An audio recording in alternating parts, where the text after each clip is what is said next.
પધારો સ્વામી સુખસાતામાં. હાજી પધારો સ્વામી મથેણ વંદામી. જય જીનેન્દ્ર બધાને. જય જીનેન્દ્ર. સુખ સતામાં સ્વામી. સુખ સાતામાં હાજી સ્વામી. હાજી હા. સતામાં.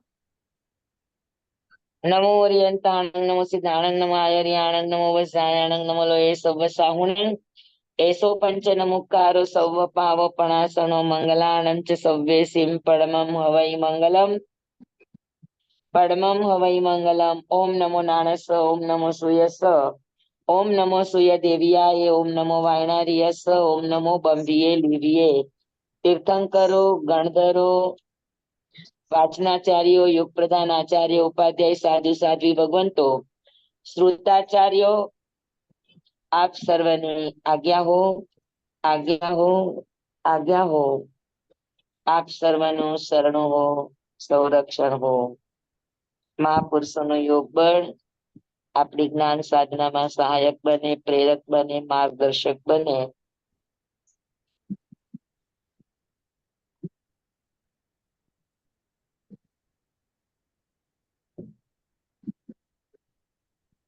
ઉદીરણા દ્વાર ગુણસ્થાન નવમો ઉદીરણા દ્વાર.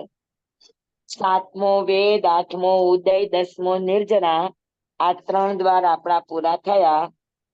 નવમો ઉદીરણા દ્વાર.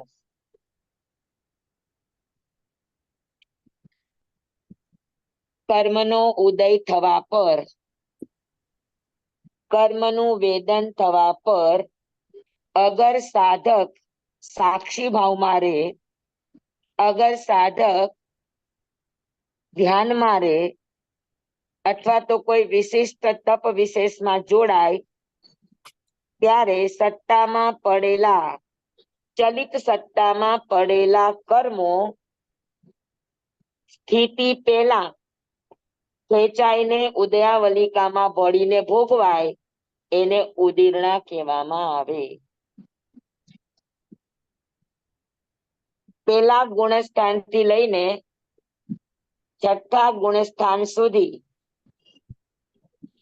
6 કર્મની પણ ઉદીરણા કરે, 7ની પણ કરે અથવા તો 8ની પણ કરે. 8 કર્મની ઉદીરણા પણ કરે. 7 કર્મની ઉદીરણા કરે તો આયુષ્ય વર્જી આયુષ્ય વર્જીને, 7 કર્મની કરે તો વેદનીય વર્જીને. બરાબર. 7 કર્મની ઉદીરણા કરે તો આયુષ્યને વર્જીને અને 6 કર્મની ઉદીરણા કરે તો આયુષ્ય અને વેદનીય કર્મ વર્જીને. હવે 1 થી 6 ગુણસ્થાન ની અંદર કીધું છે. બરાબર. તો 1 થી 6 ગુણસ્થાન સુધી પ્રમત ભાવ છે અને પ્રમત ભાવ ને પ્રમાદનો જો ભાવ વધારે હોય તો વેદનીય કર્મની પણ ઉદીરણા કરે. વેદનીય કર્મ સહન ન થાય અને આત્માના પ્રદેશોમાં કંપન થાય અને એની ઉદીરણા થાય. આયુષ્યની પણ થાય, સહન ન થાય અથવા તો કોઈ એવા સંજોગો આવે ને આયુષ્ય ટૂંકાવી દેવું પડે તો આયુષ્યની શીલની રક્ષા માટે, ચારિત્રની રક્ષા માટે આયુષ્ય સંથારો કરી લે તો એનાથી શું થાય તો કે આયુષ્ય કર્મની ઉદીરણા થાય. સમજાણું? જી. હા. અને શું કહેવાય, નેગેટિવ રૂપે પણ કોઈ આત્મહત્યા કરે તો આયુષ્ય કર્મની ઉદીરણા થાય. પણ એ આયુષ્ય કર્મની ઉદીરણા પેલા ગુણસ્થાન અથવા ત્રીજા ગુણસ્થાન ની અંદર થાય. ત્રીજામાં પણ ન થાય, પેલા ગુણસ્થાનમાં થાય.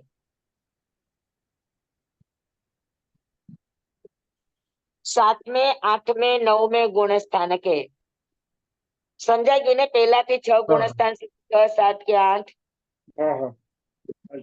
હા. સાધક જાગ્રત છે તો આયુષ્ય કર્મ ગમે એવી વેદના આવે પણ આયુષ્ય કર્મની ઉદીરણા ન કરે.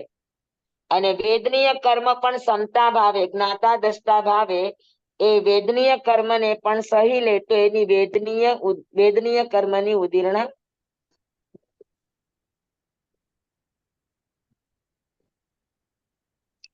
સાતા ભાવે વેદવતા હોય તો.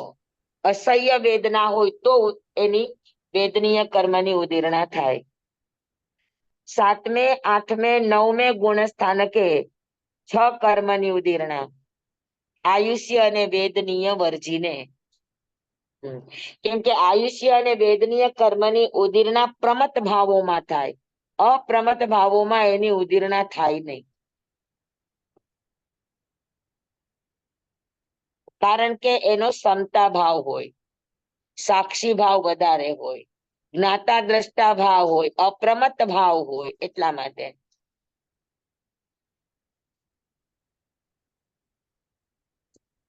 દસમે ગુણ સ્થાનકે 6 કે 5 કર્મની ઉદીરણા કરે. 6 કર્મની કરે તો આયુષ્ય અને વેદનીય વર્જીને, અને 5 કરે તો આયુષ્ય વેદનીય અને મોહનીય વર્જીને. કારણ કે 10મા ગુણ સ્થાનકે મોહનીય કર્મ છે જ નહીં ઉદયમાં, તો ઉદયમાં જ નથી તો પછી એની ઉદીરણા કરીને ઉદયાવલિકામાં લાવવાનો સવાલ જ ના આવે. જ્યાં સુધી ઉદય હોય ત્યાં સુધી જ ઉદીરણા હોય.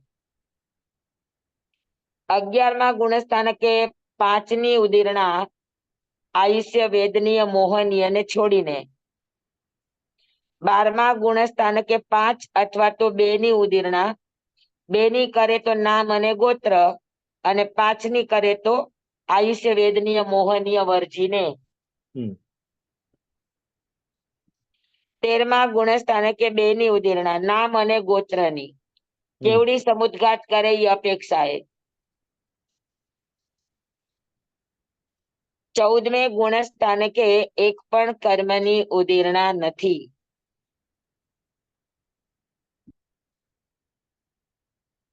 સમજાય કે બરાબર? કેમ કે ઉદીરણા કરે અને ભોગવે તો એમાં અંતમ મુહૂર્ત લાગે. 14મા ગુણ સ્થાનકની સ્થિતિ બહુ નાની છે એટલે ઉદીરણા ન થાય.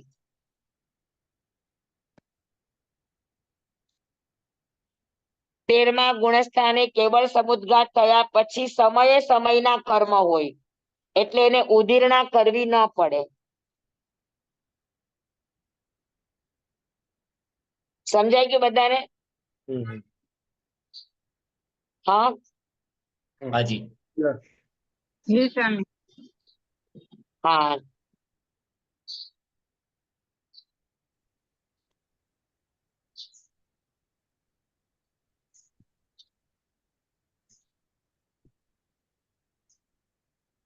અગિયારમો છે ભાવ દ્વાર.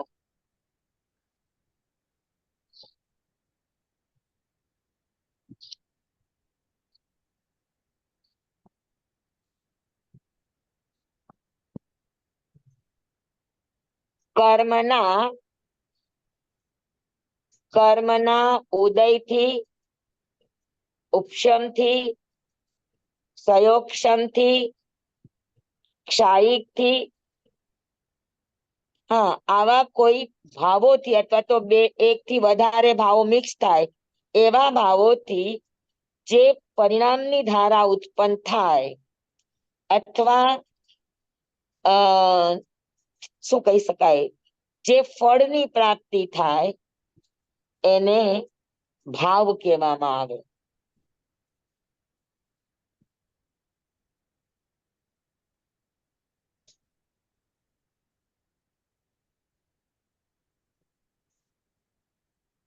હા ભાવ સમજાણું?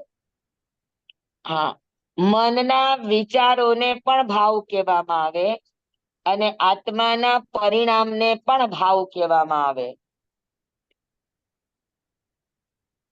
તો કર્મના ઉદયથી જે ભાવ ઉત્પન્ન થાય એને ઉદય ભાવ કહેવાય. તો કર્મના ઉદયથી આપણને જે પણ કર્મ વેદાય છે જ્ઞાનાવરણીય દર્શનાવરણીય રૂપે, તો આ બધા ઉદય ભાવને, આ બધા કર્મના ઉદયથી મળતા વિપાકને ઉદય ભાવ કહેવામાં આવે. ઉપશમ ભાવ, કર્મના ઉપશમ કરવાથી, કર્મને દબાવવાથી જે આત્માની અંદર પરિણામની ધારા પ્રગટ થાય અથવા તો અંદર આપણને જે આત્મગુણોની પ્રાપ્તિનો અનુભવ થાય એને ઉપસમ ભાવ કહેવામાં આવે. ક્ષાયિક ભાવ કર્મના આત્યાંતિક ક્ષયથી, આત્યાંતિક ક્ષય એટલે જડમૂળથી, ઉદય અને સત્તામાંથી કર્મનો ક્ષય થઈ જાય, ખપી જાય, તો કર્મના ક્ષય દ્વારા પ્રગટ થતી આત્માની પરિણામની ધારાને, એનાથી મળતા આત્માના ગુણોને ક્ષાયિક ભાવ કહેવામાં આવે છે. સયોક્ષમ ભાવ કર્મના ઉદયાભાવી સ્પર્ધકોનો ક્ષય કરે, અનુદયનો ઉપશમ કરે અને તે જ કર્મની સજાતીય કોઈ પણ પ્રકૃતિનો ઉદય વર્તતો હોય એવી આત્મા અને પૂદગલની મિશ્રિત ધારાને સયોક્ષમ ભાવ કહેવાય. સયોક્ષમ ભાવમાં પૂદગલની વિશેષતા હોય, પરિણામ કરતા પૂદગલ જવાબદાર હોય, કેમ કે એમાં ઉદય ભાવ છે. એટલે સમજાઈ ગયું? સયોક્ષમ ભાવ જે ઉદયમાં આવ્યા એનો ક્ષય કરે એને કહેવાય ઉદયાભાવી ક્ષય. પછી જે ઉદયમાં નથી આવ્યા એનો ઉપસમ એટલે અનુદયનો ઉપસમ. અને જે કર્મનો ક્ષયોક્ષમ છે એ જ કર્મની કોઈ એક પ્રકૃતિનો ઉદય ચાલુ હોય એ સમયે જે આત્મા અને પૂદગલના મિશ્રિત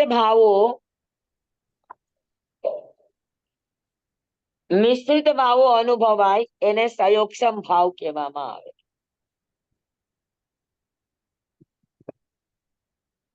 પારિણામિક ભાવ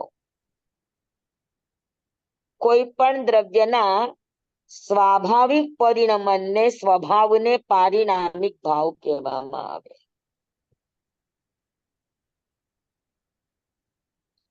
પારિણામિક એટલે પરિવર્તન થવું, પરિણમન થવું, ઉત્પાદ વ્યય ધ્રુવની અંદર. તો દરેક દ્રવ્યની અંદર એની મેળે થાય, જીવમાં પણ થાય, તો એને પારિણામિક ભાવ કહેવાય. સાન્નિપાતિક ભાવ, સાન્નિપાતિક ભાવ એટલે બે ભાવ ભેગા થાય, બે ભાવ કે બે ભાવથી વધારે ભાવ ભેગા થાય, તો તમે એને શું નામ આપશો?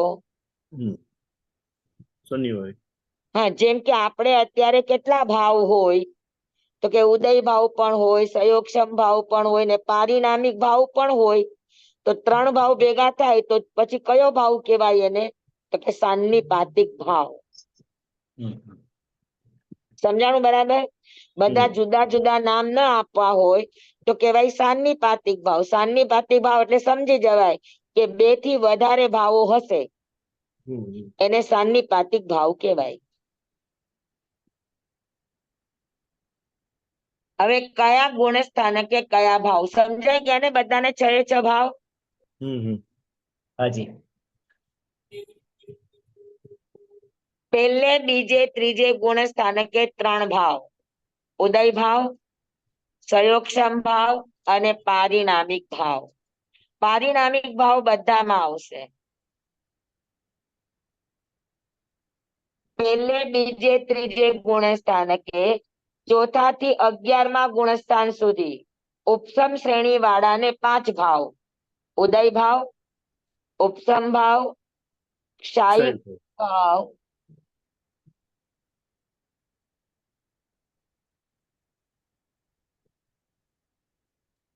ઉદય ભાવ, ઉપસમ ભાવ, ક્ષાયિક ભાવ, સાયોક્ષમિક ભાવ અને પારિણામિક ભાવ. હવે ઉપસમ શ્રેણી વાળાને ક્ષાયિક ભાવ શું હોય?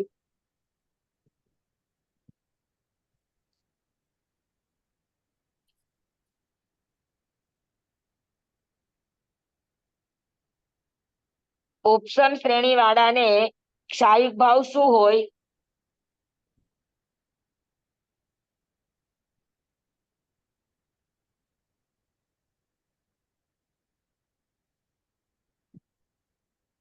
સ્વામી, હા, ક્ષાયિક ભાવ અપ્રત્યાખ્યાની હોય?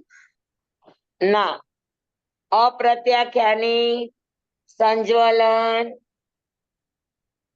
આ બધા ઉપસમ ભાવમાં હોય, ઉપસમ શ્રેણીમાં. ક્ષાયિક ભાવ ના હોય? ક્ષાયિક ભાવમાં શું હોય? આજે રેખાબેન નથી લાગતા.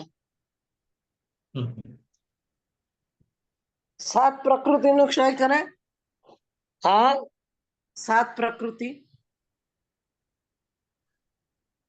કઈ 7 પ્રકૃતિ? અનંતાનુબંધી 4 બરાબર. અને મિથ્યાત્વ મૌન્ય, મિશ્ર મૌન્ય અને સંકિત મૌન્ય. બરાબર. તો 7 પ્રકૃતિનો એટલે સંકિત ક્ષાયિક હોય અને શ્રેણી ઉપસમ માંડે, તો એવા જીવને ક્ષાયિક ભાવ પણ હોય કે ન હોય? સહાયક સંકિતની અપેક્ષાએ, પછી ઉપસમ શ્રેણીની અપેક્ષાએ ઉપસમ ભાવ હોય, અને 11 ગુણસ્થાન સુધી કર્મનો ઉદય પણ ચાલુ છે એટલે ઉદય ભાવ પણ હોય, પછી ઇન્દ્રિયના પ્રયોગો ચાલુ છે એટલે સંયોગક્ષમ ભાવ પણ હોય, અને પારિણામિક ભાવ તો હોય જ બધામાં. તો ઉપસમ શ્રેણી વાળાને ચોથા ગુણસ્થાન થી 11મા ગુણસ્થાન સુધી 5 ભાવ,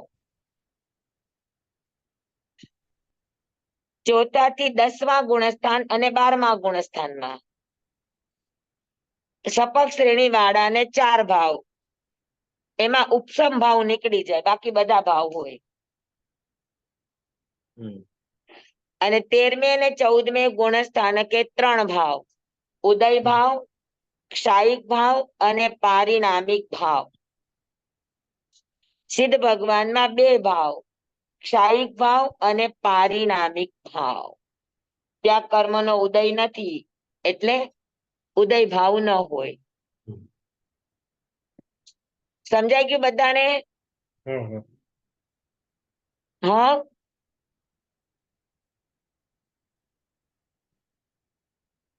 જી સ્વામી. હાજી. હવે આવશે 12મો દ્વાર.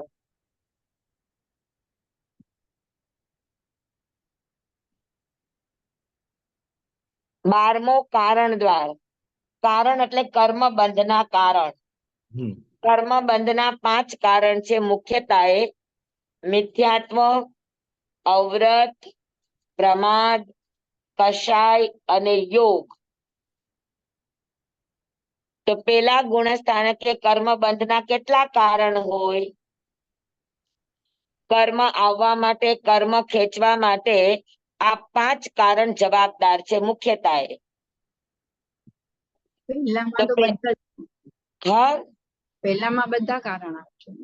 પેલા ગુણસ્થાનની અંદર 5 કારણ. એનું શું કારણ? તો કે જ્યાં મિથ્યાત્વ હોય ત્યાં અવરત, પ્રમાદ, કસાય, યોગ હોય ને હોય જ.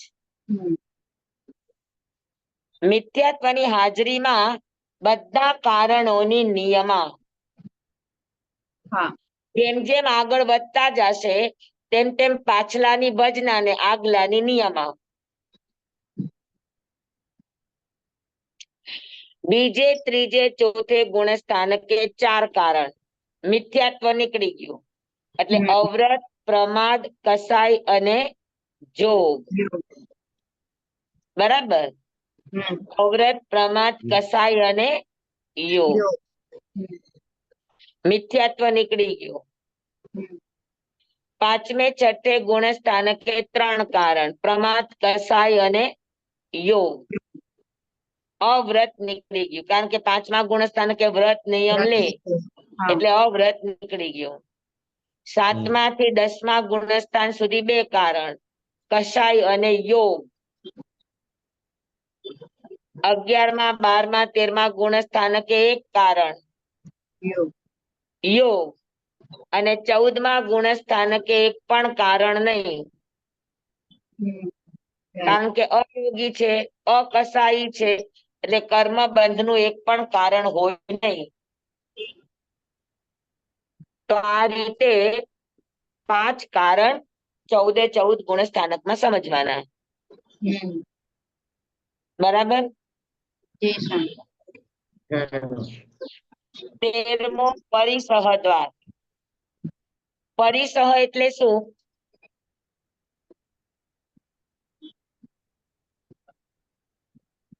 કર્મની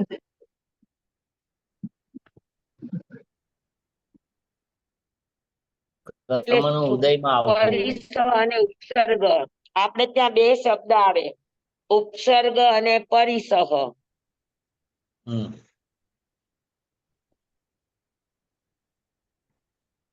તો તકલીફ ઉપસર્ગ અને પરિસહમાં શું ફરક? પરિસહ એટલે તકલીફ, ઉપસર્ગ એટલે કોઈએ કરેલું, અને પરિસહ એટલે પોતાના.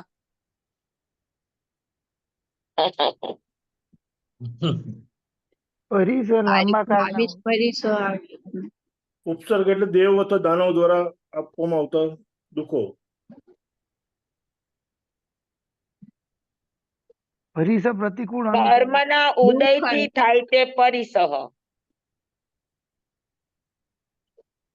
કર્મના ઉદયથી થાય એટલે નૈસર્ગિક થાય, એક્સિડન્ટલી સ્વાભાવિક રૂપે થઈ જાય, એની માટે કોઈ પૂર્વ આયોજન પ્રયોજન ન હોય.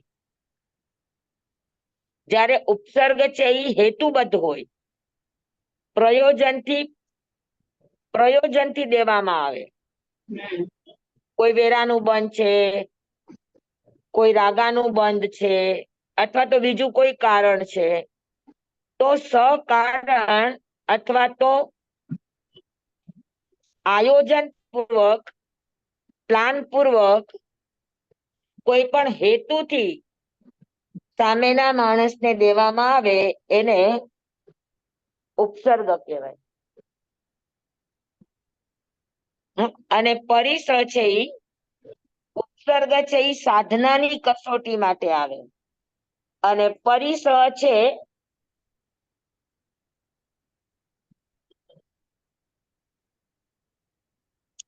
કર્મના એ સાધના કરો કે ન કરો તો પણ આવે.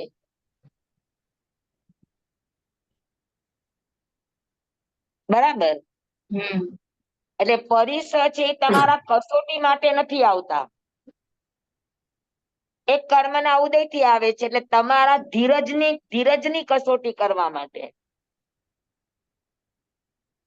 અને ઉપસર્ગ છે એ તમારી સાધનાની કસોટી કરવા માટે આવે. સમજાણું બરાબર? ઉપસર્ગ ત્રણ તરફથી જ હોય, સ્વામી કા મનુષ્ય તરફથી, કા તિર્યંશ તરફથી, કા દેવ તરફથી. જ્યારે પરિસહ છે કુદરતી રૂપે પણ હોય, કુદરતી એટલે ઋતુ રૂપે પણ હોય, નાના નાના જીવ જંતુઓ રૂપે પણ હોય, મોટા જીવો પ્રત્યે પણ હોય, માનસિક રૂપે પણ હોય. હા, એટલે એના ઘણા બધા વિવિધ પ્રકાર હોય. જ્યારે ઉપસર્ગ તો ત્રણ જ પ્રકારે હોય, કા દેવકૃત, કા મનુષ્યકૃત અને કા તિર્યંશકૃત. સમજાણું બરાબર?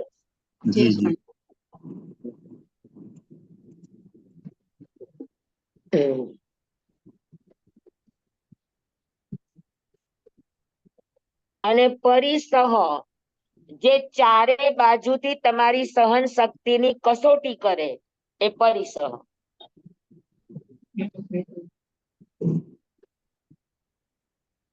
એટલે પરિસહ માટે એક બહુ મહત્વનો શબ્દ છે તિતિક્ષા.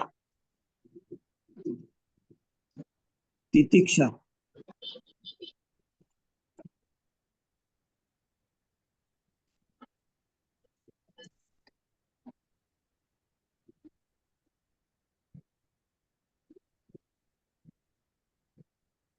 તિતિક્ષા.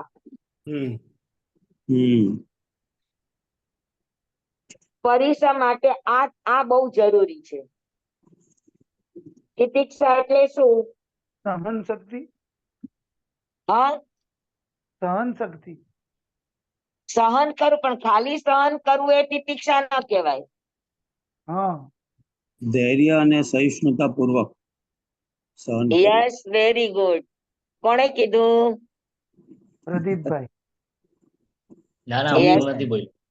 ના, હું નથી બોલ્યો. સમીર સ્વામી પરિસર લાંબા કાળના હોય અને ઉપસર્ગ ઓછા લાંબા કાળના હોય. પરિસહ લાંબા કાળનો પણ હોઈ શકે, રોગનો પરિસહ હોય, કે પરિસહ હોય તો લાંબા કાળનો હોઈ શકે. હા, ઉપસર્ગ કમ્પેરેટિવલી હા, ઓછા કાળનો હોય. ઉપસર્ગ એટલો લાંબા કાળનો ન હોય. કારણ કે એ કુદરતી કસોટી નથી. જી સ્વામી. તિતિક્ષા એટલે સહન શક્તિ પ્લસ ધીરજ, પેશન્સ, ધૈર્યતા પૂર્વક સહન કરવું. પરિસ જ્યાં સુધી છે ત્યાં સુધી ધીરજ રાખીને સહન કરવું, એને તિતિક્ષા કહેવાય. દીક્ષા કહેવાય. તો પરીક્ષાના અધ્યયનની અંદર એવો શબ્દ આવે, તિતિક્ષા પરમ ધર્મ, પરમમ ધમ્મ. તિતિક્ષા એ પરિસ વિજય માટેનો ઉત્કૃષ્ટ ધર્મ છે. જી. બરાબર. ત્યાં સુધી જે કર્મ હશે ત્યાં સુધી તે કર્મના પરિસ હશે. જેમ કે જ્ઞાનાવરણીય કર્મના ઉદયથી બે પરિસ આવે, પ્રજ્ઞા અને અજ્ઞાન. હવે પ્રજ્ઞાનો પરિસય એટલે શું ને અજ્ઞાનનો પરિસય એટલે શું? પ્રજ્ઞા એટલે નોલેજ હોવાથી, અને અજ્ઞાન એટલે પોતાને જ્ઞાન ને વિશેષ જ્ઞાન. પ્રજ્ઞા એટલે પ્રકૃષ્ટ જ્ઞાની પ્રજ્ઞા કહેવાય. હવે એક એટલે જેમાં જે જ્ઞાનમાં સમજ અને વિવેક હોય એ જ્ઞાનને પ્રજ્ઞા કહેવાય. બરાબર. વિવેક પૂર્વક નું જ્ઞાન એને પ્રજ્ઞા કહેવાય. બરાબર. તો પ્રજ્ઞા પરિસ કેવી રીતે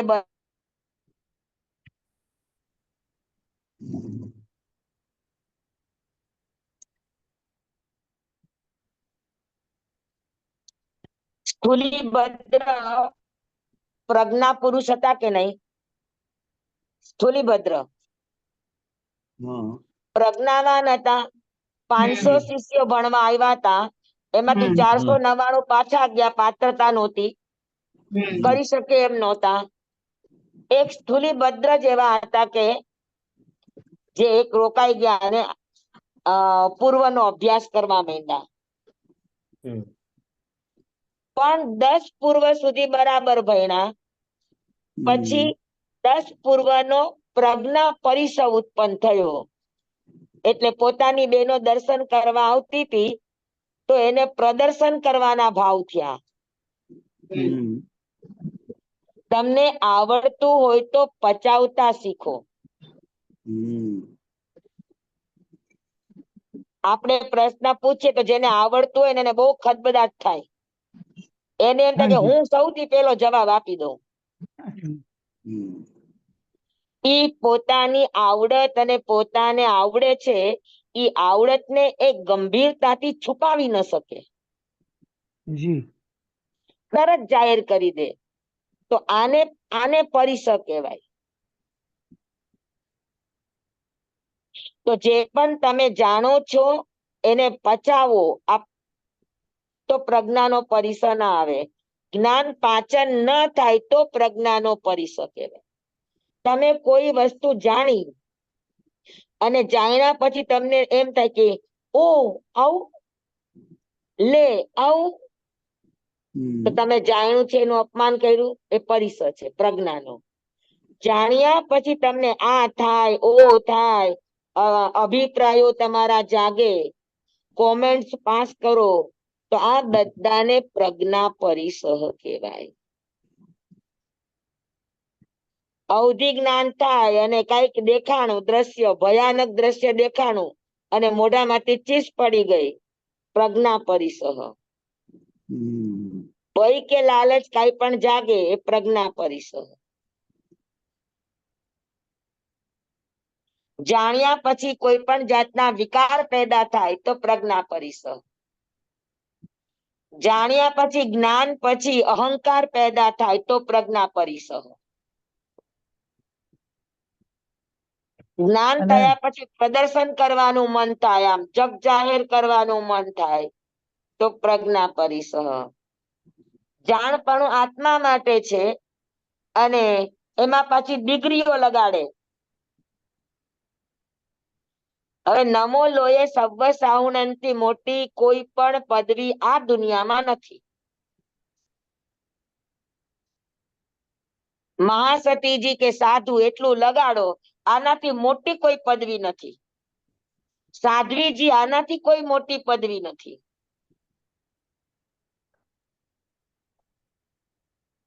અને તોય અમે આગળ લગાડીએ ડોક્ટર ને ફોક્ટર ને આ ને તે ને કેટલાય. તો જેટલા વિશેષણો ને આ બધું આપણે લગાડીએ છીએ તો એ બધું જ આપણા માટે શું કહેવાય તો કે પરિસ્વરૂપ કહેવાય. અને સ્વામી એક આવી રીતે છે ને કે કોઈ હા. પ્રશ્ન પૂછે કે સવાલ પૂછે અને ઈ ન આવડે હા. તેમાં હીણપત્તા અનુભવે. હા નાનપણ કોઈ પ્રશ્ન પૂછે અને એમને જવાબ ન આવડે તો એમાં નાનપ અનુભવે તો એ ઈ અજ્ઞાન પરિસહ. અચ્છા, ઓહો. અજ્ઞાનમાં તો જ્ઞાન ન ચડે. હા, તમને ન આવડે ભૂલી ગયા તો અજ્ઞાન. હા.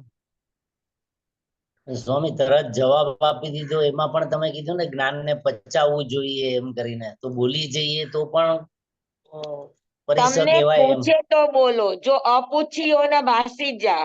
દરેક જ્ઞાનીએ આ ગુણ શીખવા જેવો છે કે તમને પૂછવામાં ના આવે તો તમે મૌન રહ્યો.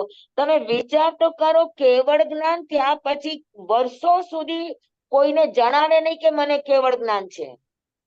તો એની પાચન શક્તિ કેટલી જોરદાર હશે, કયો જોઈ. પણ દેશના તો આપે છે ને ભગવાન, હા, દેશના તો આપે છે ને ભગવાન. બધાય થોડાક દેશના આપે. સામાન્ય કેવડી છે, કેવળ જ્ઞાન થઈ ગયું તો ઈ એમ જાહેર ન કરે કે મને કેવળ જ્ઞાન થઈ ગયું છે.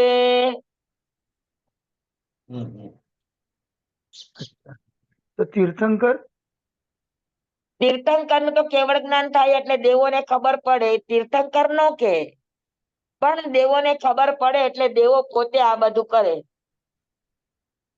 જી. એમ કોઈને કેવળ જ્ઞાન થાય ને દેવો દુંદુભી વગાડે તો ખબર પડી જાય. પણ બધાને જ કેવળ જ્ઞાન થાય ત્યારે દેવો દેવ દુંદુભી વગાડે કે આકાશમાં નગાડા વાગે એવું જરૂરી નથી. જી. સમજાણું? તો ટૂંકમાં જે પણ જ્ઞાન થયું છે તમને પ્રકૃષ્ટ વિશિષ્ટ જ્ઞાન થયું છે તો એને પચાવતા શીખો. એનો અહંકાર આવી ન જાય, એના પ્રદર્શનના ભાવ નો આવી જાય, એમાં તમને ભય લાલચ ન થાય. તો એ પરિસર. અને બીજું એ રીતે પણ થાય કે આવડતું હોય તો કોઈ તમે એમ કે ભણાવો તો તમારે એને ભણાવવું પડે. તો ત્યારે તમને હા. કંટાળો આવતો હોય તો તમે એમ કહી દો કે હાલો આવડે છે તો બધા ભણ ભણ ભણ ભણ કર્યા રાખે છે. હા, ન આપણને સુવાનો ટાઈમ મળે, ન આપણને આપણો પોતાનો ટાઈમ મળે. તો એને ભણાવવાનો જે કંટાળો આવવો, પોતાના જ્ઞાનને બીજાને આપવાનો કંટાળો આવવો, આ પ્રજ્ઞા પરિષદ છે. માસ્તુસ મુનિના પૂર્વ ભાવમાં, હા, માસ્તુસ મુનિના પૂર્વ ભાવમાં આ પ્રકારનો પ્રજ્ઞા પરિષદ. હા. એટલે પ્રજ્ઞા પરિષદ સમજાઈ ગયું? જી. હા. અને અજ્ઞાન પરિષદ નો અર્થ છે કે ટેકનિકલી જ્ઞાન, વ્યવસ્થા સંબંધીનું જ્ઞાન. તો ઘણા વ્યવસ્થા જેનું અનુશાસન બહુ જ મજબૂત અને સરસ હોય તેને એનો અહંકાર હોય કે અમારા જેવી ક્યાંય વ્યવસ્થા નહીં, અમારા જેવું ક્યાંય અનુશાસન નહીં, એનો અહંકાર કરે તો એ પણ અજ્ઞાનનો પરિસર છે. હા. અથવા તો અજ્ઞાનનો પરિસર છે, ન આવડે, તમે ગમે એટલી મહેનત કરો પણ યાદ ન રહે તો અંદરથી હા. દુઃખ પેદા થાય તો એ અજ્ઞાનનો પરિસર છે. નાનપ અનુભવાય તો અજ્ઞાનનો પરિસર છે. બુકમાં અમારે આ બીજા નંબરનો બતાવ્યો છે, ચોપડીમાં કે હા, જ્ઞાન ન ચડે અને એમ. કોઈ જ્ઞાની પુરુષને જોઈને અજ્ઞાની હોવા છતાંય એને એના જ્ઞાનનો અહોભાવ ના આવે તો પણ અજ્ઞાનનો પરિસર. એટલે પોતે પોતાના જાણપણાની નાનપ અનુભવે અને વધારે જેને આવડે છે એને ઈ અહોભાવથી જોઈ ન શકે, તો આ અજ્ઞાનનો પરિસર. સ્વામી એટલે નાનપ અનુભવવાની નહીં અને મહેનત કરીને પાછળ પડીને ભલે ગમે એટલા દિવસ લાગે કરવાનું જ, એ કહેવા માંગો છો ને? હા, નાનપ નહીં અનુભવવાની ને, હમ. મહેનત કોશિશ કરીને કરવી, આગળ પુરુષાર્થ વધવાનું. કરવો, આ આપણું કામ છે. હમ. બરાબર, એનું ફળ મળવું ન મળવું એ ઉદયાધીન છે. બરાબર. તો પ્રજ્ઞા અને અજ્ઞાન બંને પરિસર સમજાઈ ગયા બધાને? હમ. જી સ્વામી. જી સ્વામી. પછી વેદનીય કર્મના ઉદયથી થતા 11 પરિસર. હવે વેદનીય કર્મના ઉદય 11 પરિસર આવે, એમાં સૌથી પહેલા ક્ષુધા. પરિસરમાં પીડા પેદા થાય કે ભૂખ લાગે અને ભૂખ સતાવા માંડે એટલે પરિસર બની જાય. જી. ભૂખ લાગવી આ ઉદય છે, પણ એને પચાવી દે કે ઠીક છે ભૂખ લાગી છે તો લાગી છે, એને જોયા કરે તો એનું પાચન થાય. પણ ભૂખ લાગે એટલે આમ શું કહેવાય, આમ આકુળ થાય, વ્યાકુળ થાય, વ્યથા અનુભવે કે હવે મને બહુ ભૂખ લાગી છે, બહુ ભૂખ લાગી છે, ક્યારે મળશે, ક્યારે મળશે, આ વરસાદ કેદી અટકશે. તો ક્ષુધા એને પીડારૂપ બને, તો એ ક્ષુધાનો પરિસર છે. પછી તૃષા એટલે પાણી તરસ, એનો પરિસર, એ દુઃખરૂપ લાગે, સહન ન કરી શકે તો તૃષાનો પરિસર છે. ખરેખર પરિસર આવે ને તો ગુરુદેવ અમને હંમેશા એમ કે પરિસર આવવા એટલે જીવનું જીવત્વ જાગે. આપણને જણાય કે મને ભૂખ લાગી છે, ભૂખ લાગી છે, તો ભૂખનું આપણને જ્ઞાન થાય, ભૂખનો આપણને અનુભવ થાય. તો અનુભવ થવો, જ્ઞાન થવું એટલે આત્મા થયો, તો જીવ જાગ્યો કે નહીં? હાજી. જાણપણું થવું એનો અર્થ છે જીવનું જાગૃતિપણું થયું. તો પરિસર જેટલા પણ છે એનાથી જીવ જાગે છે, જીવનું જીવત્વ જાગે છે.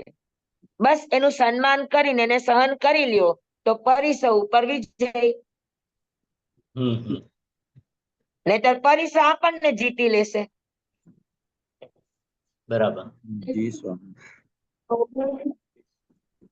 હા, બરાબર. ક્ષુધા, જી. તૃષા, પછી શીત એટલે ઠંડીનો પરિસર. હિમાલયના સાધુ કેમ રહેતા હશે બરફની નીચે? અને પાછા એક પોતડી ભર હોય, આખું શરીર ખુલ્લું હોય. હા, તો એને શીતનો પરિસર કેવો? ઉષ્ણના પરિસર કરતા પણ શીતનો પરિસર સહન કરવો અઘરો.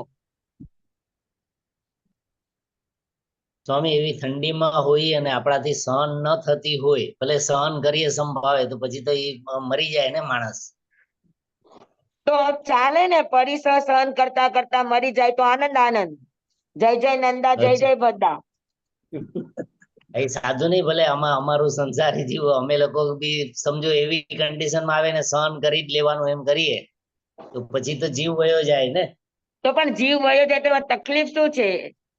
એની બદલીમાં કમ્બલ બીજી ઓઢી ત્રીજી દીધું હોય તો વસ્તુનું સેવન કરીને જીવ બચાવો, એની કરતા હા, સમતા ભાવે જીવ છૂટી જાય તો કઈ એટલે કમ્બલ ઘાટાનો નહીં સોદો ન ઓઢવાનું, કહેવાય. કમ્બલ નહીં ઓઢવાનું એમ થાય એનો મિનિંગ એમ. તમારી પાસે છે અને ઓઢો, એની ના નહીં, પણ ઘણી વાર ઠંડી ઘણી હોય, તમારું એક ગોદડું કાંઈ કામ ન આપે. હા કઈ ન જ હોય, પરિસ્થિતિ એવી થઈ ગઈ તો સહન કરી લેવાનું, ઈ બરાબર છે. પણ સહન ન પણ થાય તો આપણે શું કરીએ? આપણે હીટર કરીએ, કાં આપણે આગ જલાવીએ, હા તાપવું પડે, તાપવું પડે. કરીએ. તો એવું કઈ ન કરે એમ.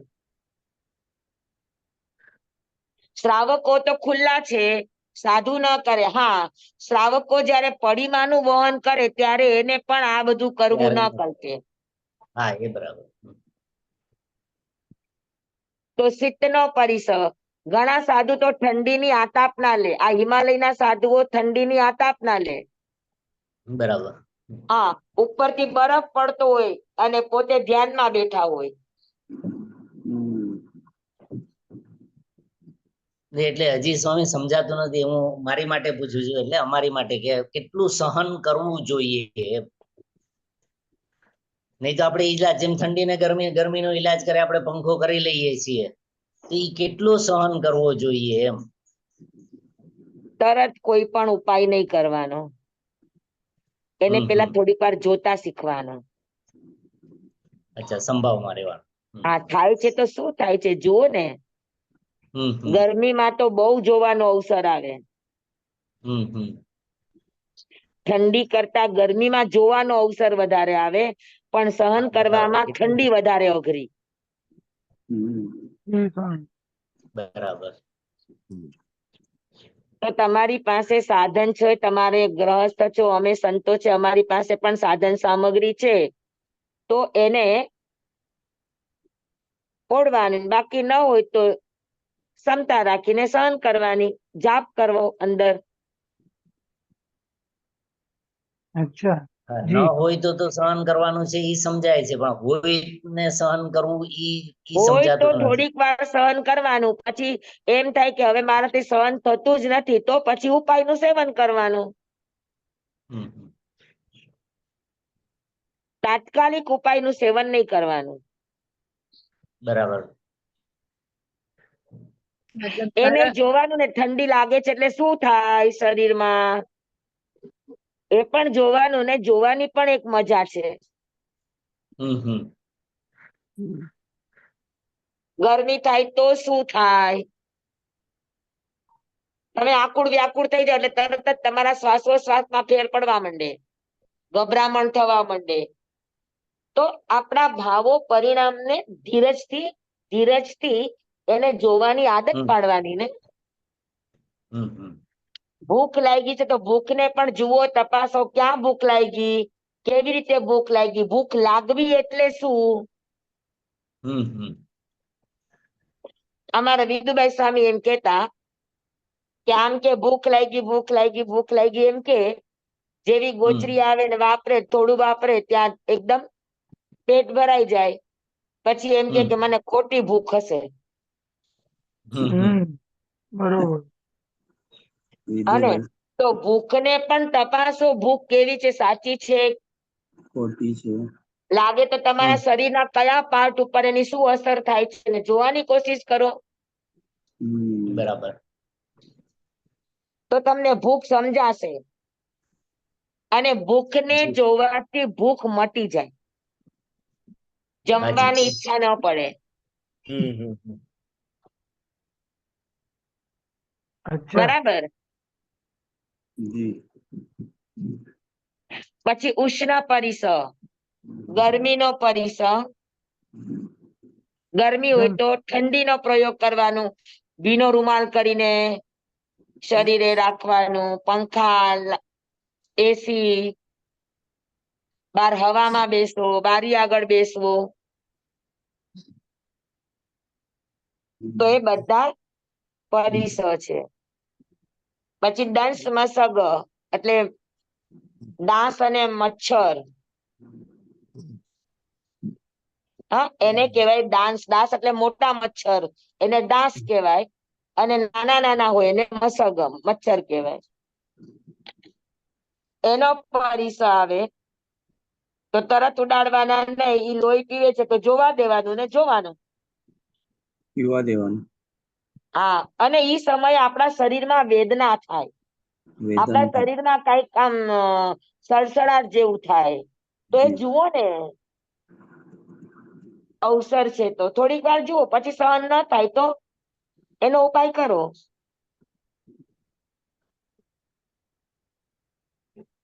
બરાબર.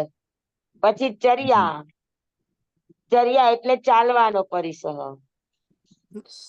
ચાલો એટલે ઉબડ ખાબડ રસ્તા હોય, ઊંચા નીચા રસ્તા હોય, કાંકરી વાળા રસ્તા હોય, પથરાળ રસ્તા હોય, ચડાણ વાળા રસ્તા હોય, તો એ ચર્યાનો પરિસર. પછી સેજા એટલે સુવાનો પરિસર. પથારી બરાબર હોય, ઘાસની પથારી હોય તો આમ કાંટાની જેમ કે સોયની જેમ વાગે શરીરમાં, મુલાયમ ન હોય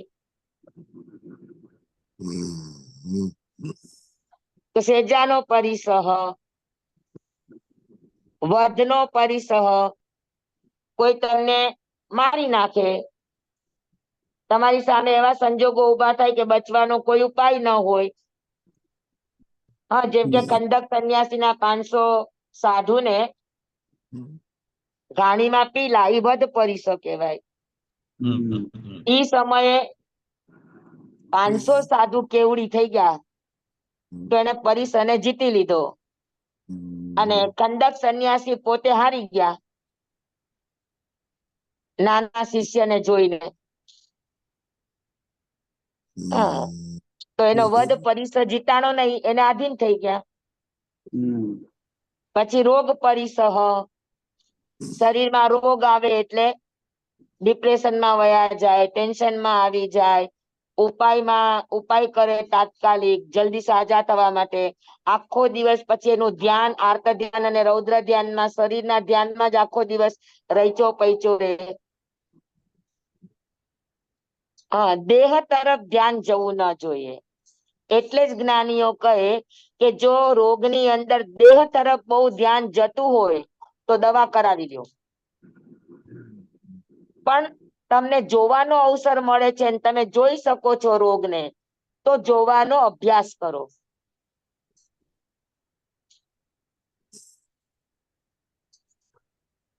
જ્યાં સુધી સહન થાય, જ્યાં સુધી દેહ તરફ દ્રષ્ટિ ન જાય ત્યાં સુધી જોયા કરો. પછી તૃણ સ્પર્શ.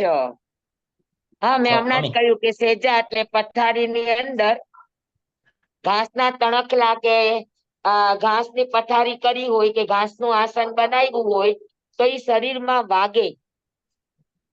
આ જાડી ચટાઈ હોય તો એ શરીરમાં વાગે, મુલાયમ આસન ન લાગે.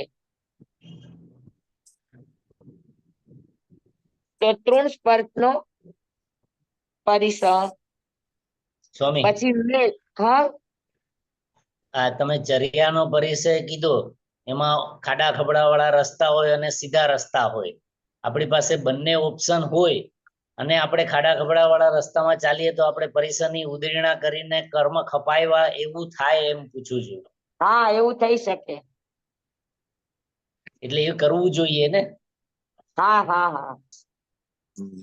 સ્વામી, વિહારમાં ક્યારેક રસ્તો ભૂલી ગયા હોય તો બી ચર્યાનો હા. લાંબો રસ્તો થઈ જાય તો બી ચર્યાનો પરિસર કહેવાય. હા, 100%. અમારે એવું થયું હતું, અમે ને લીલમભાઈ મહાસતીજી વિહાર કરીને શ્રવણ બેલગોડા જતા હતા.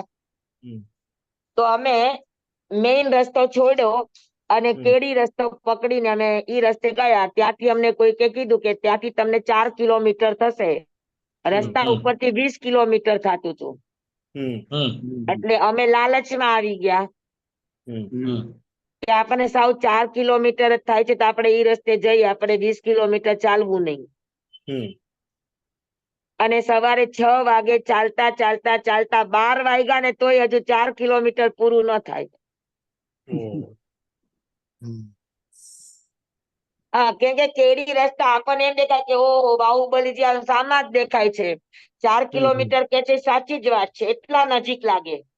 પણ ચાલવા જાવ તો અંદર રસ્તા એટલા લાંબા ફરીને વળાંક લઈને જતા હોય કે તમને પહોંચતા નાકે દમ નીકળી જાય. 12 વાગ્યા તોય નહોતું આવ્યું અમારે શ્રવણ બેલગોડા. એ તો સમય ભટકી ગયા હશો ને તમે, રસ્તો ભટકી ગયા હશો ને એટલે ને.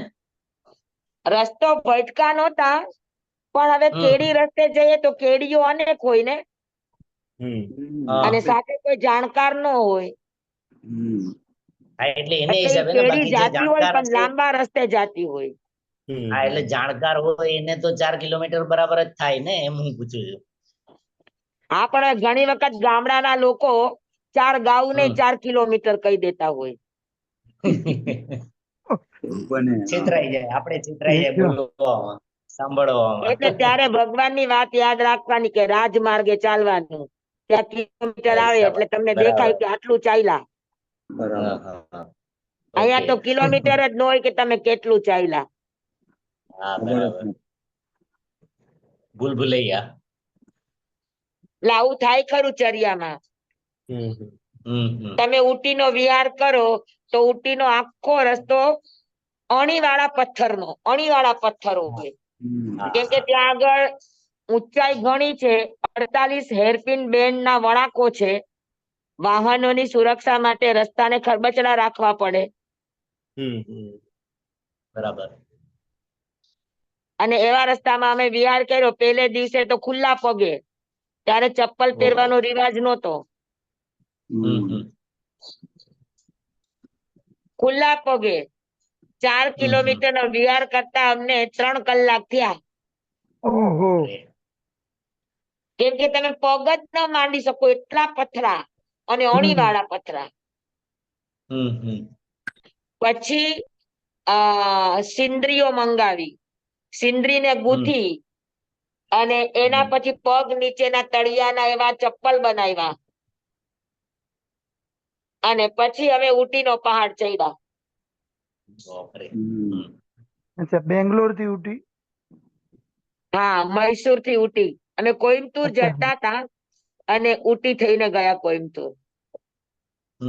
પહાડે બહુ ઊંચો, તમને ઊટીનો પહાડ ચડતા 4 દિવસ લાગે. ઓહો. અને 4 દિવસ તમારે ત્યાં જંગલમાં જ રહેવું પડે. ઓહો.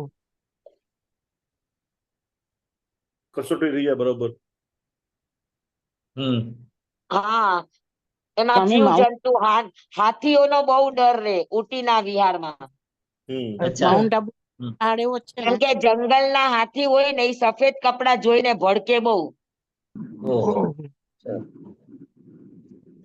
અમે સ્વામી લોકો માઉન્ટ ઊટી ગયા તો અમારી પેલા કોક સંતોએ વિહાર કર્યો હશે, તો એક સંતને હાથીએ ઉછાળ્યા હતા. હાજી.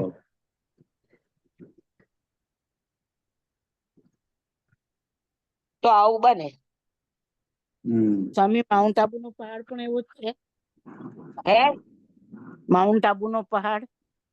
હા, માઉન્ટ આબુ પણ એવો છે, પણ સૌથી વધારે સમેત શિખર અને પછી ઊટી આવે. ઊટીમાં તો એકદમ આપણે આમ ફરવા ગયા ને, ત્યાં ઉપર આમ વાદળા એકદમ આપણી બાજુમાં દેખાય, નજીક એકદમ. અને એકદમ હેરપિન બેન. હા.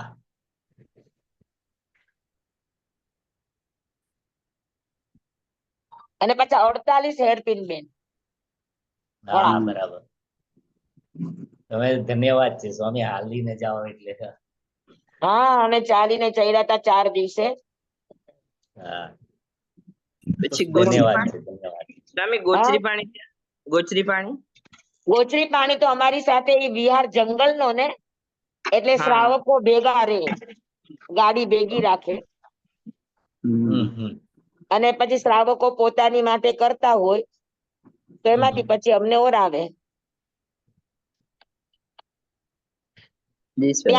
ત્યાં ખાલી 1-2 શ્રાવક નો ચાલે, ત્યાં 8-10 શ્રાવકો ભેગા હોય. ઊટીના શ્રાવકો વિહારમાં રે. અમે આ બધી જ તમે કહો છો એ ઉદીરણા જ કહેવાય ને? હા.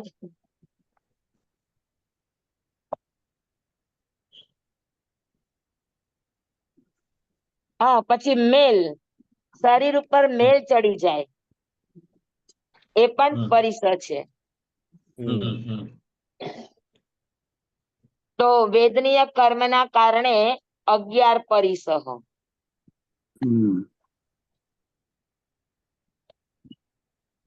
મોહનીય કર્મના કારણે 8 પરિસ. દર્શન મોહનીયના ઉદયે 1 પરિસ દંસાણનો હમ અને ચારિત્ર મોહનીના ઉદયના કારણે 7 પરિસ. હમ દર્શનનો પરિસ એટલે શ્રદ્ધા ટકી ન શકે આપણી, એ દર્શનનો પરિસ. અને ચારિત્ર મોહનીના ઉદયથી 7 પરિસ.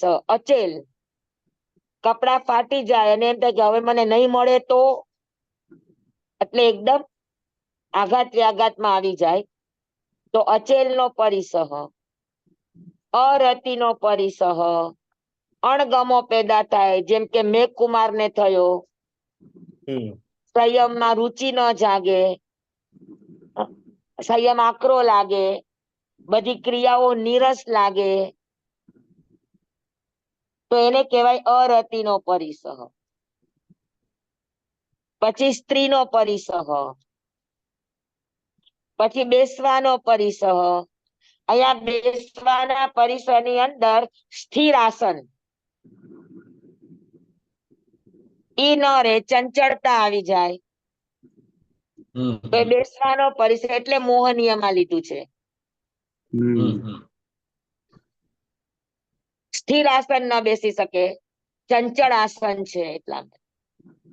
આક્રોશ વચન સહન કરવાનું, યાચના કરવાનું, માંગવાનું જે પણ જોઈએ તે, સત્કાર પુરસ્કાર, કોઈ તમને માન સન્માન આપે તો એ પરિસ છે. તો આ બધાને પચાવતા શીખવાનું, સહન કરતા શીખવાનું. તો સમજાય?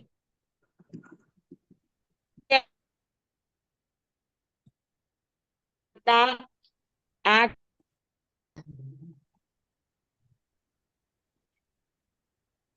દર્શનના પરિસરની અંદર પૌદ્ગલિક ચીજોથી પ્રભાવિત થાવ એ દર્શનનો પરિસ કહેવાય. ઇન્દ્રિયના વિષયોમાં પ્રભાવિત થઈ જાવ તો આ દર્શનનો. દર્શન એટલે સંકિત, અને સંકિત છે ઈ કોઈનાથી પ્રભાવિત ન થાય, કોઈનાથી આકર્ષિત ન થાય.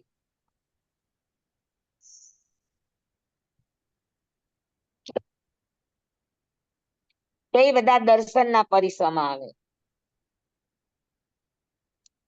અંતરાય કર્મના ઉદયથી 1 પરિસ અલાભ. તો અંતરાય કર્મ તમને વસ્તુનો સંયોગો ન થવા દે, પણ તમારે ગોચરી માટે નીકળવું હોય તો એમાં તમને રોકી ન શકે. એટલે અંતરાય કર્મના ઉદયે 1 પરિસ અલાભ. તમને જે જોઈએ છે એ ન મળે, એ અલાભ. સ્વામી નીકળી ન શકે ગોચરી માટે તો એ અલાભ જ. ના, તો એ અલાભ ન કહેવાય. નીકળી ન શકે, નીકળી ન શકે એ ચર્યા પરિસ. અચ્છા, એમ. જી.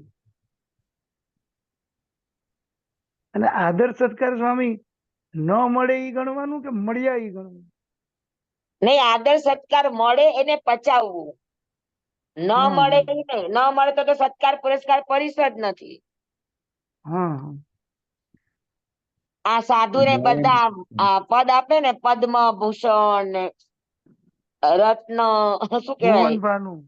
હા, ભુવન ભાનું તો એનું નામ જ હતું. અચ્છા, એમનું નામ.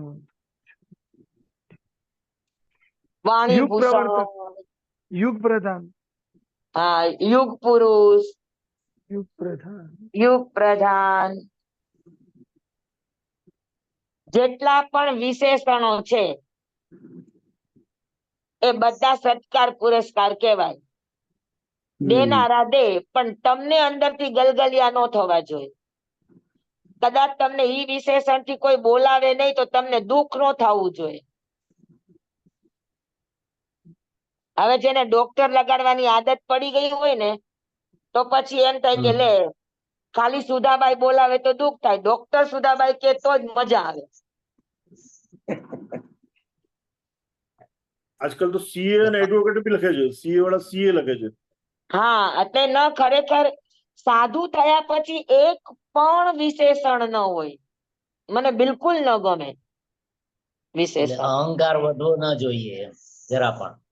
ના, અરે સાધુ છો એનાથી મોટું કયું સત્કાર તમને જોઈએ છે? નિસર્ગ આખું તમારા સત્કારમાં ઊભું છે. તો તમારે આ બધા ખોટા રમકડાના સત્કાર પુરસ્કાર લઈને કરવું છે શું? અહંકાર સિવાય. અને એ તમારી મહેનતે મળ્યું હોય તો અહંકાર, બાકી કોઈનાથી દેવાનું હોય તો પછી તમને અભિમાન હોય. બરાબર. હા, તો સત્કાર સ્વામી પુરસ્કારમાં જવાનું જ નહીં, વિશેષણમાં બહુ જવાનું નહીં. હવે ઘણા અમને એમ કે પ્રખર વ્યાખ્યાતા. હવે એને ખબર છે કે પ્રખર એટલે શું? ગુરુદેવ હસતા મજા કરતા કે પ્રખર વ્યાખ્યાતા બોલે તો તમારે ખુશી નહીં થવાનું. તમને એ લોકોએ ઉપાધિ આપી છે કે વિશિષ્ટ પ્રકારનો ગધેડો.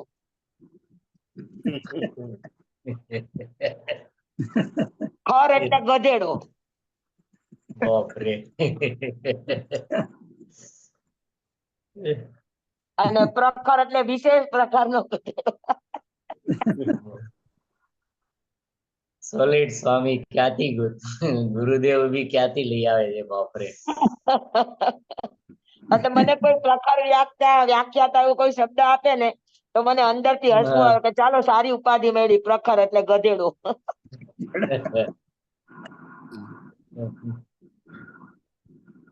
અને આમ ખરેખર જુઓ તો ગધેડા જ છીએ ને.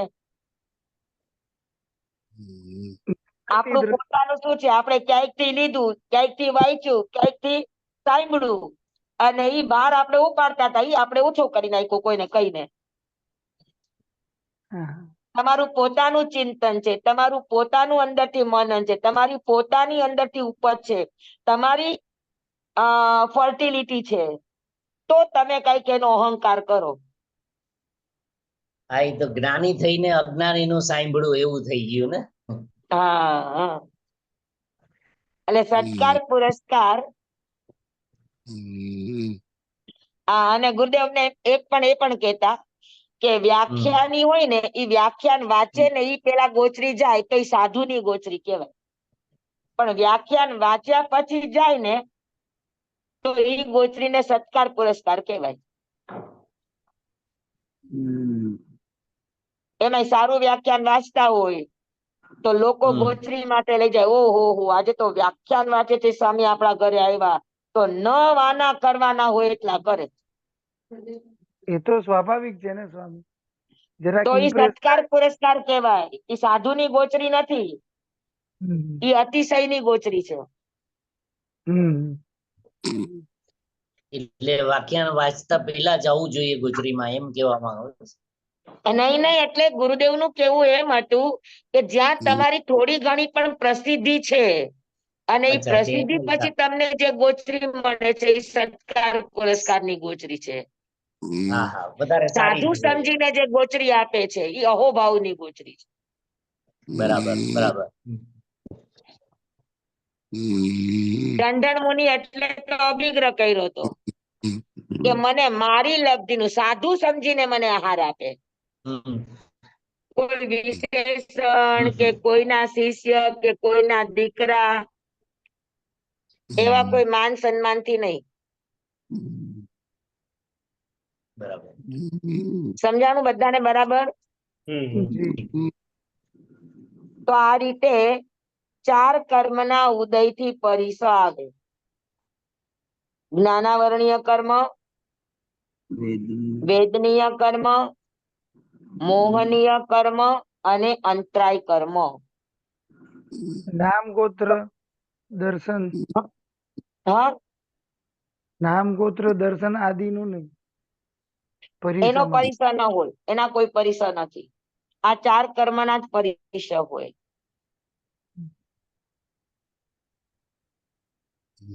બરાબર. તો 1 થી 4 ગુણસ્થાન, 1 થી 4 ગુણસ્થાન સુધીમાં 22 પરિસર હોય, પણ એ દુઃખરૂપ હોય, નિર્જરા રૂપ ન હોય.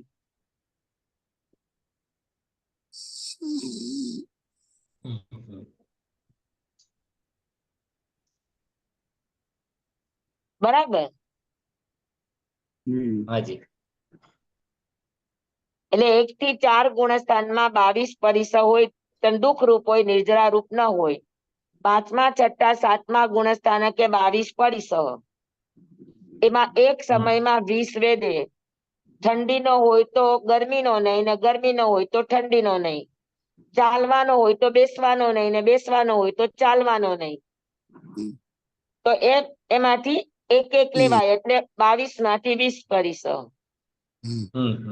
એક સમયે. 22 પરિસર હોય 5મે 6ઠે 7મે ગુણસ્થાનકે, પણ એક સમયની અંદર 20 હોય. 8મા ગુણસ્થાનકે 21 પરિસર. ત્યાં દર્શનનો પરિસર ન હોય. શું કામ ન હોય કયો મને? સંકેત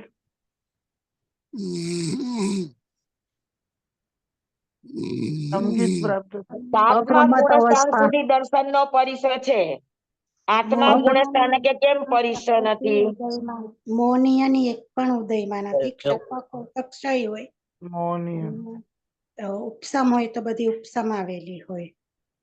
એટલે જે દર્શન મોહની 7મા ગુણસ્થાન સુધી સયોગક્ષમ સંકિત છે. અક્ષરક્ષમ 7મા ગુણસ્થાન સુધી સયોગક્ષમ સંકિત છે. તો સયોગક્ષમ સંકિતની અંદર મિથ્યાત્વ મોહનીયના સંકિત મોહનીયનો ઉદય હોય. તો 7 ગુણસ્થાન સુધી સયોગક્ષમ સંકિત હોવાના કારણે, સંકિત મોહનીના ઉદયના કારણે તમને અતિચાર લાગે. તો અતિચાર લાગવા આ દર્શનનો પરિસર છે.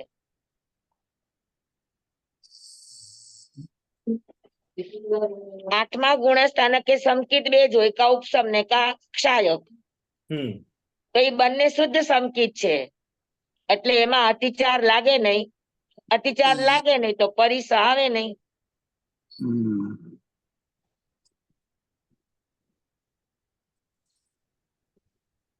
અને એક સમયની અંદર 19 વેદે ઉપર પ્રમાણે ઠંડી તો ગરમી નહીં, ને ગરમી તો ઠંડી નહીં. ચાલે તો બેસે નહીં, બેસે તો ચાલે નહીં. જી.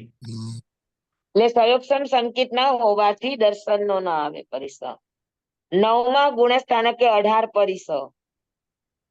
અચેલ, અરતિ અને બેસવાનો, આ 3 પરિસર વર્જીને. હવે 9મા ગુણસ્થાનકે અચેલ પરિસર ન હોય, અરતિ પરિસર ન હોય, બેસવામાં પણ સ્થિરતા હોય. શું કારણ?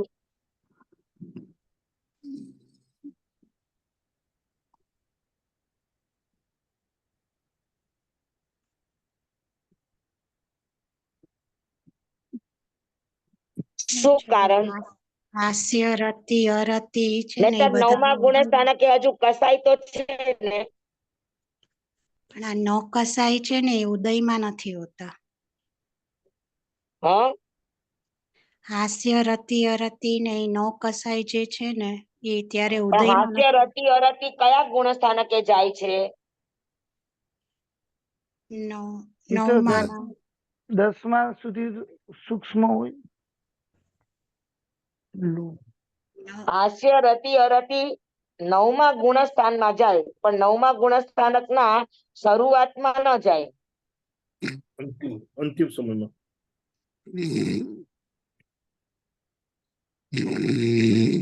સૂક્ષ્મ લોભ ની પેલા જાય. હા, ત્રીજા સમયે જાય.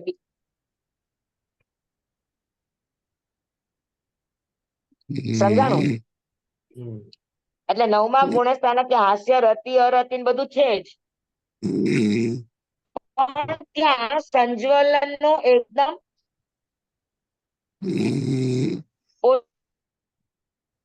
ગુણસ્થાનની અંદર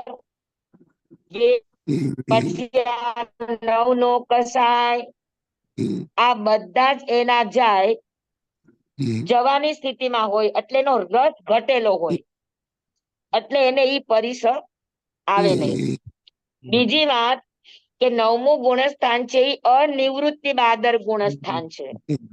અનિવૃત્તિનો અર્થ એ છે કે વર્ધમાન પરિણામી છે, અભેદ પરિણામી છે, અખંડ પરિણામી છે, એટલે એનામાં આવા ખંડિત ભાવો થાય એવા પરિસર ન હોય. સમજાણું? અચેલ આ બધા વ્યવહારના પરિસર છે, ગમા અણગમાના પરિસર છે, તો એવા પરિસર વર્ધમાન પરિણામી હોય, અપ્રમત અખંડ ભાવી હોય, એને ન હોય. સમજાણું? તો અચેલ, અરતી અને બેસવાનો આ 3 પરિસર વર્જીને 9મા ગુણસ્થાનકે 18 પરિસર. 10મે, 11મે ને 12મે ગુણસ્થાનકે 14 પરિસર. સ્ત્રી, આક્રોશ વચન, યાચના અને સત્કાર પુરસ્કાર આ 4 વર્જીને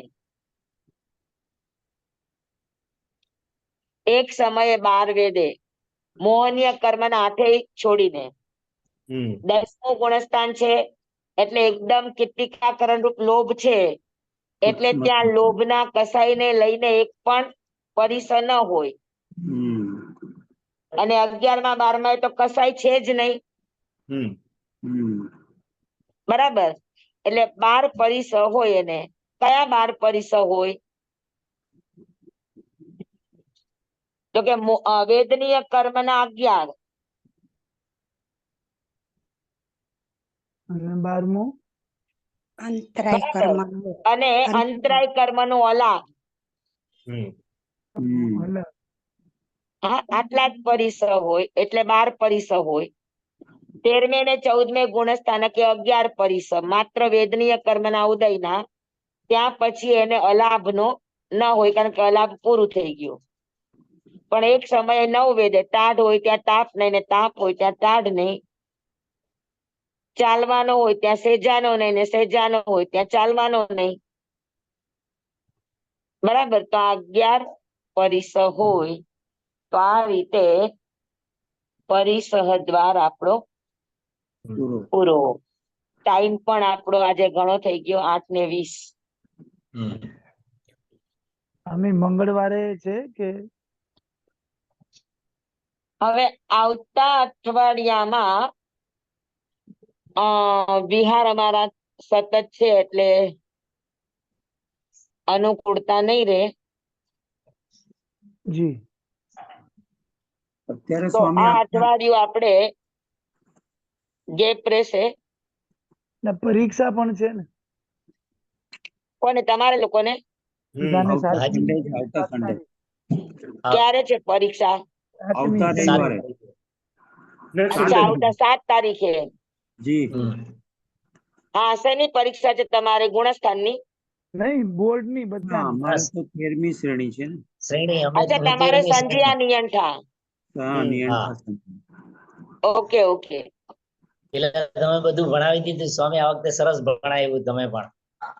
હા, પ્રદીપભાઈ સૌથી આગળ છે. કાંઈ નથી, તો બધું એમનો તમને ક્લાસ અંદર પણ કરવું જોઈએ. આ વખતે બને તો મોઢે લખજો, જોઈને નહીં લખતા.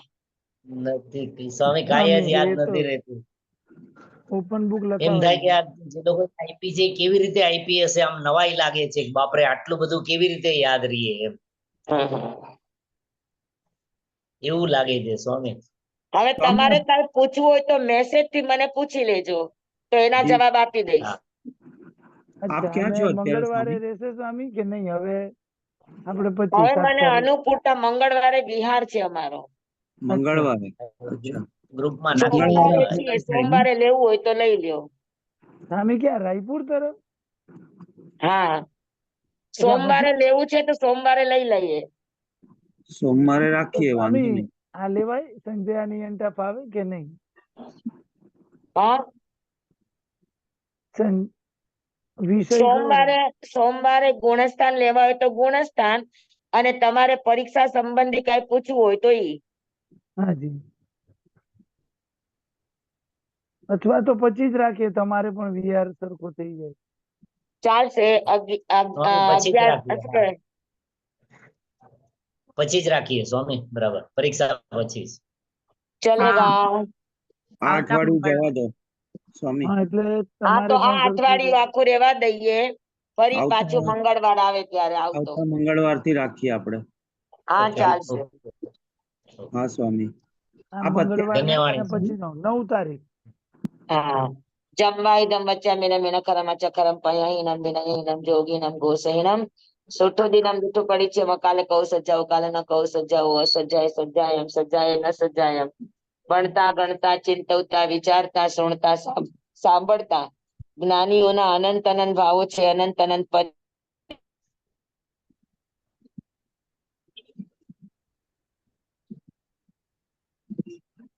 છે.